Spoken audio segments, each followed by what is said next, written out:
Just a quick little video to show you the latest prop project I've been working on.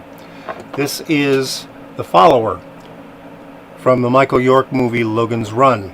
Now, I always called it a tracker, but its technical name is a follower. And this is modeled off of one of the original screen use props. But the screen use prop was very simple. It had a flashlight up here, and then this square section right here would come off, and there was just a little backlit screen behind that. They would lay down a slide that might have text on it or a photograph, and then slide this back on, and it would hold that slide in place so that then when they pushed a button, the backlight would come on and you'd have your text on the screen like it was receiving real text. Well, I wanted to do something a little fancier. So I put in a TTL screen.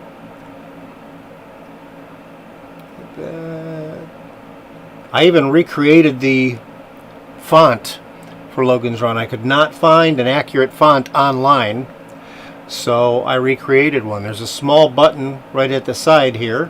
When you push it in, it lights up the screen because you don't want the screen on all the time.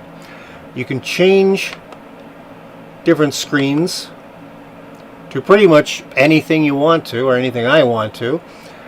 These two were the only ones shown in the movie. You can go back and forth. But I added some new ones just because I wanted to have more than just those two.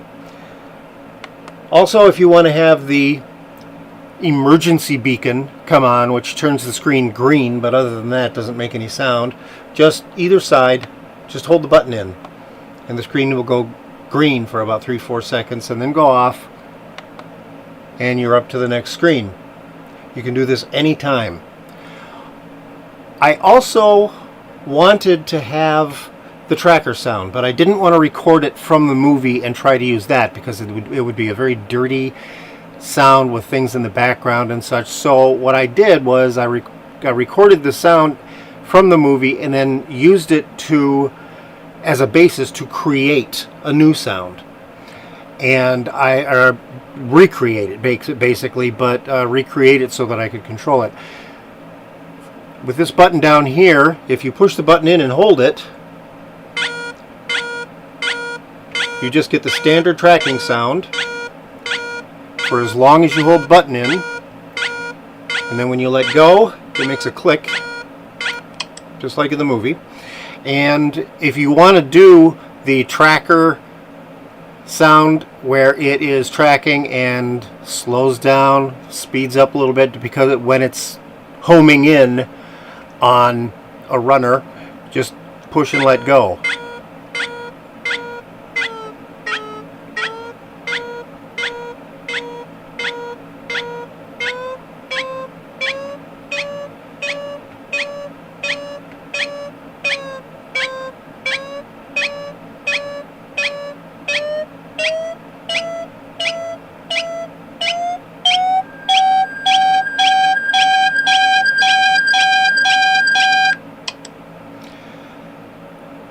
It even has an on-off switch on the bottom so that you can turn off the power, because there's no indicator on it that says that there's power. And you can recharge it with your phone recharger. It's got a built-in lithium battery. And yes, it does have a pretty powerful flashlight. So all in all, I'm very happy with this. This is a prototype. Excuse me. I am going to be making more of these, and the body of this one is Kydex, but I made a mold of it so that I could recreate it in fiberglass. So they will look the same, but the body will be made out of fiberglass. Other than that, it's held onto the belt. Dave Marshall, who is the Logan's Run expert in my opinion, he and I figured out that it is probably a large pad of Velcro on the back that held the tracker on, or the follower that held it onto the belt. So if that's what a person wants, I can put that on there too. But I just wanted to show this to you, show what I've been working on, and I'm kind of proud of the way this thing came out, and I hope you liked it.